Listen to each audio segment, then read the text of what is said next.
Hello everyone, and welcome to another Anime Villainous how-to video. As usual, I'm Chaos in the Sky, and today I'll be showing you how to play as Gendo Ikari from Neon Genesis Evangelion in Anime Villainous. Gendo is the commander of NERV, an organization formed to combat deadly creatures called angels. Although in truth, NERV's purpose is to push forth the Human Instrumentality Project, which Gendo also oversees. While even the upper echelons of NERV believe he is loyal to them, Gendo has his own agenda entirely. Having lost his wife Yui Ikari not long after the birth of their son Shinji, Gendo's true objective is to be with his wife once again. To this end, he plans to manipulate the Human Instrumentality Project, and rather than let it reach the conclusion wanted by his superiors, he seeks to use instrumentality to reunite with Yui, no matter the ultimate consequences for mankind. Gendo has to achieve instrumentality to reunite with his beloved wife, and in Anime Villainous terms, that means his objective is to start his turn with 3 instrumentality tokens placed on his only form card, Adam. He also must have no angels in his territory, which we'll get to what angels are in just a moment. The first thing we'll look at is Adam, as it is the one card Gendo must have to complete his objective. Being the only form card that Gendo has, once you play Adam, that will become Gendo's form for the rest of the game, as it has no way of being discarded. This is no trouble for Gendo though, since his initial villain ability just makes it where he starts the game with 8 cards in his hand, rather than the usual 4. Because of this, his villain ability does nothing outside of letting you draw those extra 4 cards when you start the game, so replacing it with Adam is no real loss at all. Once you've played Adam, Gendo starts moving towards his objective thanks to his new villain ability. Before moving at the start of each of your turns, if Gendo is not in Showdown and there are no angels in his territory, you place 1 instrumentality token onto Adam. You then play the top card of the angel deck to Tokyo 3, the leftmost location in Gendo's territory. Once Adam plays an angel from the angel deck, you'll then have to defeat it to repeat the process until you gain all 3 instrumentality. So what are angels exactly? They're a unique card type to Gendo that works similarly to heroes. Angels are only found in the angel deck, which consists of 15 cards and is placed just beneath your fate deck. When an angel is played, it goes to the top of your territory and it covers actions, just like heroes do, and they all have a strength value of either 3, 4, or 5.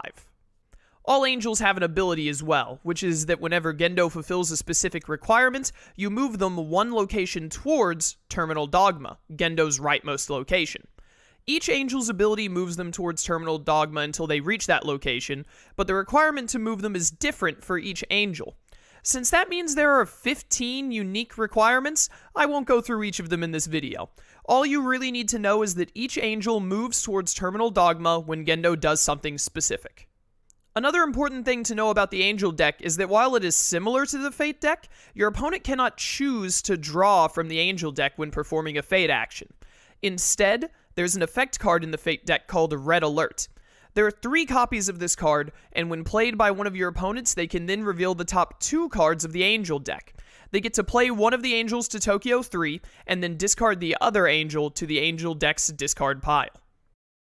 Adam and Red Alert are the only cards that can play angels. Since they both specify Tokyo 3, this means angels can only ever be played to Tokyo 3. Of course, each angel has their ability that will move them towards Terminal Dogma, meaning they could potentially end up anywhere in Gendo's territory. But they will always start themselves at Tokyo 3. Also important to note is that both Adam and Red Alert cannot play angels if Gendo has entered Showdown. Since Gendo has to have no angels in his territory to complete his objective, this means that once Gendo enters Showdown, angels will no longer be in play or be able to be played by either Gendo or his opponents. Now that you know about how Adam and the angels work, let's get into how you'll go about defeating them. You only get to add instrumentality to Adam if there are no angels in your territory, which means you'll have to defeat the angels played by both Adam and any Red Alerts. As anime has taught us, the best way to deal with angels, typically giant creatures that cause mayhem and destruction, is to throw some emotional young teenagers at them. Because of this, Gendo's best allies for defeating angels are Rei, Asuka, and Shinji. Each of the children only has 1 strength, which pales in comparison to the angels they have to face. So to give the 3 kids a fighting chance, you'll want to equip them with the 3 Ava units.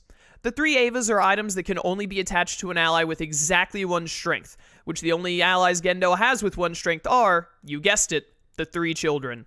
When you attach an Ava unit to one of the children, they get +2 strength, and if they would be discarded, the Ava unit is discarded instead. Rei, Asuka, and Shinji also have their own abilities. Whenever they're equipped with the Ava unit that matches them from the show, they gain an additional +1 strength. So a child without an Ava has 1 strength, a child with the incorrect Ava has 3 strength, and a child with the correct Ava will have 4 strength. Of course, you may encounter an angel with more than 4 strength, and setting up 2 of the children at the same location could get a little tricky. So to assist the Ava pilots when their strength is a little lacking, Gendo has multiple copies of 2 other allies to help. What better way to help children fight giant monsters than a bunch of tanks and artillery? Nerve tanks are an ally with no additional ability, just a strength of 2 and a cost of 1. Good for pairing with an Ava pilot to handle angels that are just a little out of their strength range. Nerve artillery are similar with 2 strength, but have a cost of 2 because of their ability. They can be used to vanquish an angel or hero at their location, or an adjacent one, giving them more versatility in exchange for a slightly higher cost. These are the only allies Gendo has that can defeat angels or heroes aside from the kids, so they'll be invaluable to that end. You'll find that a lot of playing as Gendo is going to rely upon setting up the 3 children, their Avas, and your extra tanks and artillery for when the angels arrive. Preparing for the angels and manipulating how they move across Gendo's territory will be paramount to making progress towards his goal of instrumentality. However, Gendo does have 3 more allies that he uses for his plotting rather than for fighting. Those are Kozo, Misato, and Ritsuko, 3 allies with 0 strength that all have to do with activate actions. Kozo acts as Gendo's right hand, and his activatable ability allows Gendo to trigger one of the schemes he controls. We'll get to Gendo's schemes later, but they're useful and you'll want to have Kozo around to trigger them if your opponents won't. Misato, meanwhile, has an activatable ability that lets you play an ally or item from your hand so long as you pay their cost. This essentially means with Misato out, your activate actions can double as play a card actions, a great help for playing the children and their Ava units, among other things. Lastly is Ritsuko, who doesn't actually have an activatable ability. Instead, her ability lets Gendo draw 2 more cards anytime he performs an activate action. Gendo wants to find his form Atom quickly, as well as his many allies to defeat angels, so Ritsuko will be a great help to that end. Following the trend of activating, Gendo also has 3 other items besides the Avas in his deck. First, we have Sector Lockdown, an item that you must pay 1 power to activate. Once activated, Sector Lockdown makes it so that until the start of Gendo's next turn, if 1 or more cards would be revealed from his Fate deck, 1 less card is revealed. This means if Gendo is targeted by a Fate, only the top card is revealed, and if an opponent multi-Fates, no cards are revealed from Gendo's deck. Second is the Magi, another useful card for going through Gendo's deck quickly. When activated, this lets you draw 3 cards, provided you then discard any 2 cards from your hand. These can be among the cards you just drew, or cards that were already in your hand when you activated the Magi. The third and final item is perhaps the most important, the Ava Cage. When you activate the Ava Cage, you get to choose an Ava item from your discard pile and put it into your hand. Since the Ava items are discarded after you use them with a child and a vanquish, getting them back quickly to play them to the child once again will be a common but powerful strategy. Gendo has 6 more cards in his deck, 3 effects and 3 schemes. We'll start with one of the effects, Third Impact. Third Impact is a powerful card with a cost of 0 that will defeat all angels in your territory. However, after using it, you must remove one of the instrumentality tokens on Atom. This is a great way to get out of a tough spot if there are too many angels in your territory, but be careful when you use it. Also important to note is that you can play Third Impact even if you have no instrumentality tokens on Atom, or if Atom isn't even in play. This means it's essentially a free defeat on an angel if you don't yet have any instrumentality. The last 2 effects are Fruit of Knowledge and Horrible Truth. Fruit of Knowledge lets you look at the top 6 cards of your deck, discard any of them, and return the rest to the top in any order. Another good option for going through Gendo's deck quickly. Horrible Truth, meanwhile, lets you perform 1 available non-fate action at any location, provided you discard an ally from your territory first. This can be great to get another activate, vanquish, or even a power gain if needed. Finally, we have Gendo's 3 schemes, Purpose of Nerve, Marduk Institute, and Legacy of Gehern. Purpose of Nerve is triggered whenever the targeted player moves to a location that has 2 or more cards there, then giving Gendo 2 power. This is Gendo's only power-gaining card, aside from specific uses of Horrible Truth, so it's his best way to gain extra power. Marduk Institute is a scheme that triggers when the targeted player discards an ally from their hand or territory. This lets Gendo choose an ally from his deck or discard pile, pay their cost, and play them. Given that the 3 children are so important to Gendo defeating angels, this is a good way to both find and play them. Legacy of Gahern is triggered whenever the targeted player plays either a hero or an angel. While Marduk Institute is good for finding your allies, this scheme lets Gendo choose an item or form from his deck or discard pile to put into his hand. This can help you get to Adam if it ends up at the bottom of your deck, find the specific Ava units you want, or just one of Gendo's activatable items. Don't forget that any of these schemes can be force-triggered by activating Kozo's ability. If your opponent isn't activating them when you desperately need one of the scheme's abilities, then Kozo can make it happen for you. We've now covered all of Gendo's villain deck, which means it's time to go through the Fate deck. We've already talked about Red Alert, but there are 2 other cards in the Fate deck that deal with angels: Fruit of Life and AT Field. Fruit of Life is an effect that lets the one playing it choose an angel from Gendo's angel discard pile and put it on top of his angel deck. Sometimes this can be no trouble, but if you just happen to beat one of the higher strength angels, it can be very damaging. AT Field is an item that attaches to angels, and only angels. It gives them +2 strength, making them that much harder to defeat. This can lead to even the weakest angels reaching a strength of 5, and the stronger ones getting up to a strength of 6 or 7. The Fate deck has 2 other effects in them: Betrayal and Seal Interference. Betrayal lets the one playing it turn one of Gendo's allies against him, so long as the ally has 1 or less strength.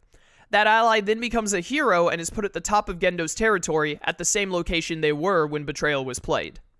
Betrayal will always be able to affect Misato, Ritsuko, or Kozo. It can also affect the children if they don't have their Avas attached, so be wary of leaving them without their giant fighting robots. Seal Interference is a card that lets the one playing it choose an item in Gendo's territory and shuffle it into his deck. This includes the 3 activatable items as well as the Avas, all of which are cards Gendo would rather be able to keep in his territory. Now, you may have been thinking that Gendo just has to deal with angels, but there are a few heroes in his Fate deck. First are the mass production Ava, of which there are 3 copies. They only have 2 strength with no additional ability, but when Gendo has to be putting up with angels, they can be a real hassle. Even more of a hassle than them is the committee meeting. Gendo is the commander of Nerve, and no matter how strong your organization, you still have to attend meetings even if you'd much rather focus on fighting angels.